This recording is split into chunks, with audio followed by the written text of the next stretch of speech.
Kinder.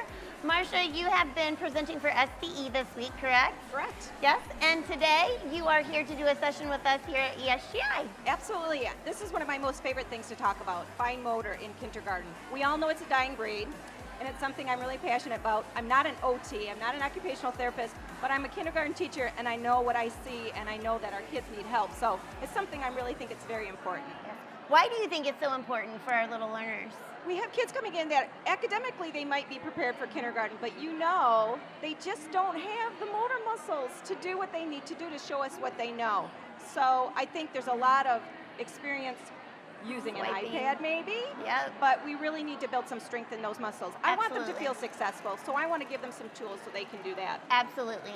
All right, well, I'm super excited about your session. You are one of the smartest people I know. Oh my gosh, don't tell my husband.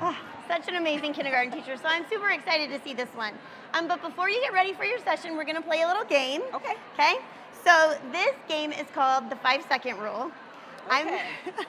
I'm gonna give you some categories, and you have to come up with 3 things that go into that category, and you have 5 seconds to do it. Okay. So we're gonna put 5 seconds on the clock. All right. And we're gonna see how you do. All right. Okay, are you ready for this? I'm ready. Okay. So, first one is 3 things that are yellow. Bananas, the sun, and it's my son's favorite color. Awesome. 3 states that start with the letter N. Nebraska, North Dakota, and North Carolina. Good job. 3 ice cream flavors. Bubblegum, Superman, and vanilla. Superman. Hey, I teach kindergarten. I know what kids like. 3 Disney movies. Oh, great. Brave, because of my inner Merida fixation. Oh, and, absolutely. Let's see, Aladdin, and my favorite would be The Lion King. Old school with The Lion King and Aladdin. 3 countries. Japan, Australia, and New Zealand. Good job. 3 fairy tales. Oh, no, that's not one. Jack and the Beanstalk, Cinderella, does that count as a fairy tale? And the Golden Goose. Good job.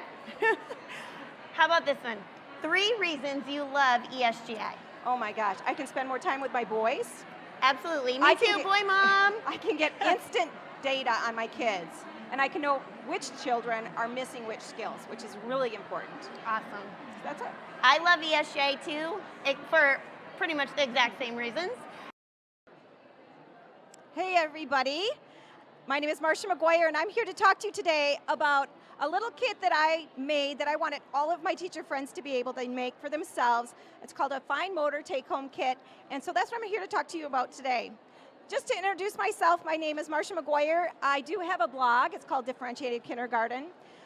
I am a kindergarten teacher, and I've been for years and years and years, but my most important job is mom to my 3 sons, Mikhail, McCoy, McGill, and I also have a great, very supportive husband. His name is Mike. I'm from Cadillac, Michigan, so Vegas is much, much warmer than where I'm from, but I'm really enjoying my week here and meeting all these great teachers. So let's talk a little bit about fine motor. One of the things I'm very passionate about is giving my kids tools so that they can show me what they know.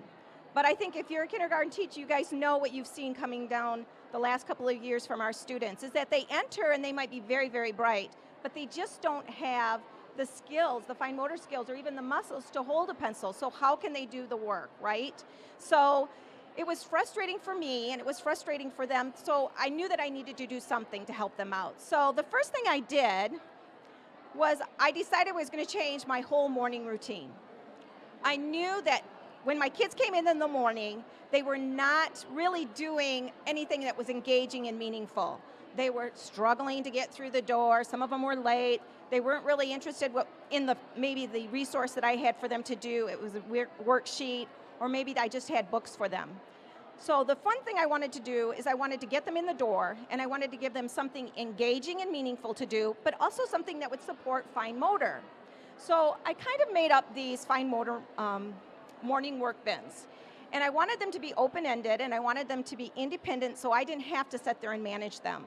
So my kids do this every day when they come in. They find their name, they look for their number on their drawer, they pull out their drawer, and they go wherever they want to in my classroom, and they do whatever the activity is. This picture here is actually on the 2nd day of school, them doing it. So those initial fine motor bins were really very open-ended. Cut up straws, cutting paper, just really learning how to use the materials. And it was great. My kids' fine motor, it's improved so much. And I change it out every month, and it's just something they really look forward to, the activities. But there was still that population of kids that needed just a little extra help.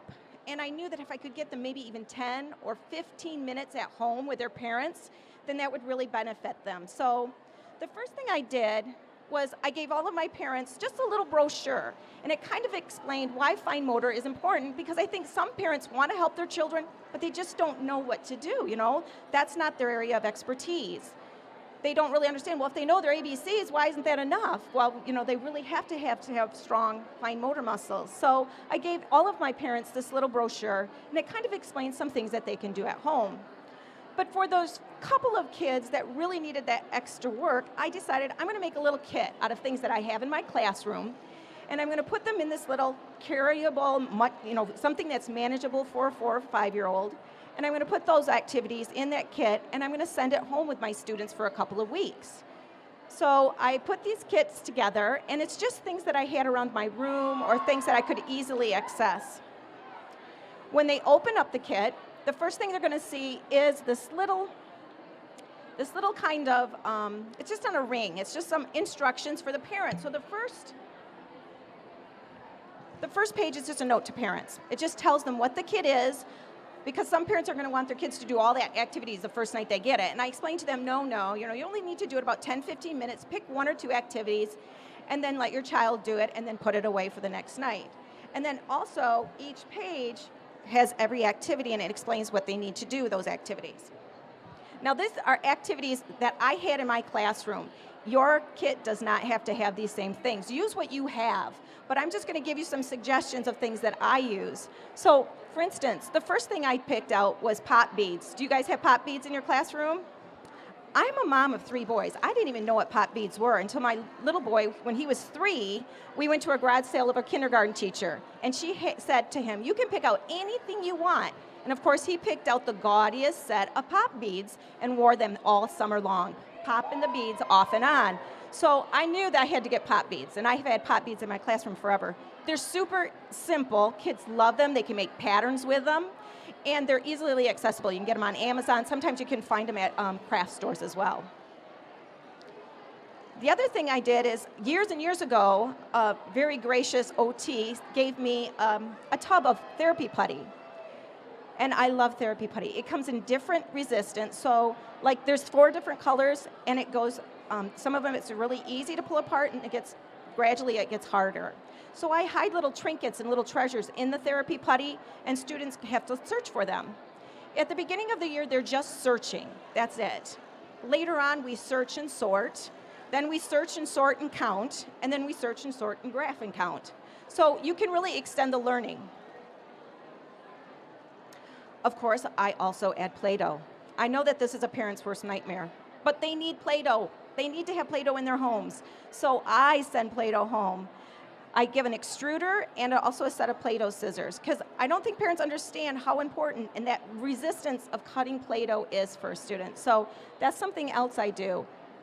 As they progress and get better, then they can, and you want them to do something else, you can extend that activity by just offering them some maybe number cards or letter cards with them. I also use, I have a class set of paper punchers in my classroom. They come in lots of different varieties. These are the old-fashioned ones. They're really hard to manage, but you know what? They're really using their muscles to squeeze when they do it. In the beginning, they might use 2 hands, and that's okay. But when they can use it at 1 hand, we just punch, punch, punch, punch, punch. We make confetti. Then they have to pick them up, which is another really great activity.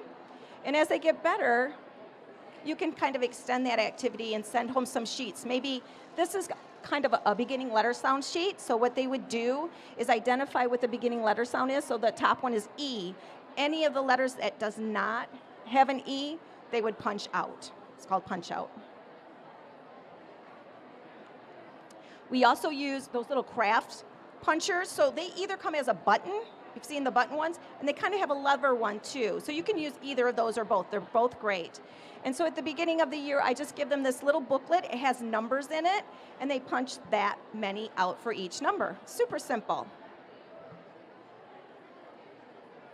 And then finally, it's not finally, but one of the greatest things that my kids love to do is these little animal munchie mouths. So in the beginning, I used the boring tennis ball, but I've gotten wiser over the years, and I found these pet tennis balls that come in different kind of varieties. They have zebra skin and Dalmatian skin, and this one's for a giraffe. And you just take a serrated knife, and you cut a little hole in it for the mouth, and put some googly eyes on it, and just the fact that they're pinching that tennis ball and using their pinchers to feed it, that really helps. You can add a dice if you want to make it a little bit more challenging or engaging. I also went to the dollar store and I got those little syringes that you use for your babies to suck out, things from their nose. And so they're really cheap there. You can get them and just get some puff balls, and just squeezing that bulb and pushing those puff balls is another great exercise for them to do, and they can do that at home anywhere. You can also use a turkey baster too. Do you have bolts or bolts and screws that you can steal from somebody? I stole these from my husband. You can get the plastic ones. They're a little bit more expensive, but I think my kids really like the authenticity of the real ones, and they're heavy, and they come in all different kinds of shapes and sizes. So I always make sure I have those included in my kit. Do you have a tub of links in your closet and not know what to do with them? Kids love to make those long necklaces and see how long they can make them, but you can also make it a little bit more challenging if you add some number or letter cards and have them put numbers in order. All you have to do is punch a hole on each end of the card, and then they can string them together. And finally, I have a little rice bowl. It's really just a Tupperware bowl, and that's not rice, but you can use rice, or you can use colored rice, or whatever you can find that's kind of that granule. I actually use something called polypropylene beads, or poly beads. It's those little stuffing you use for dolls and stuffed animals and things, and it works great because they never go bad, and they're easy to manipulate and clean up after. So I just put some really interesting little erasers, something from Target, dollar bin, because I know you all been there, don't pretend you haven't. And so you just put some of those in there, and they use tweezers to pick them out and find them. So that's all I have in my kit. But what I wanted to do for you guys is, because there are some printables included, if you wanted to make your own kit, all you have to do is just scan this QR code or use the bit.ly link below it, and all of the printables that I showed you for my kit is available for you, and also all the links for all of the products that I put in my kit. If you have any questions or anything like that, please, please, please feel free to contact me at Differentiated Kindergarten. I love talking to teachers, and I hope you have a great day. Back to you, Chris.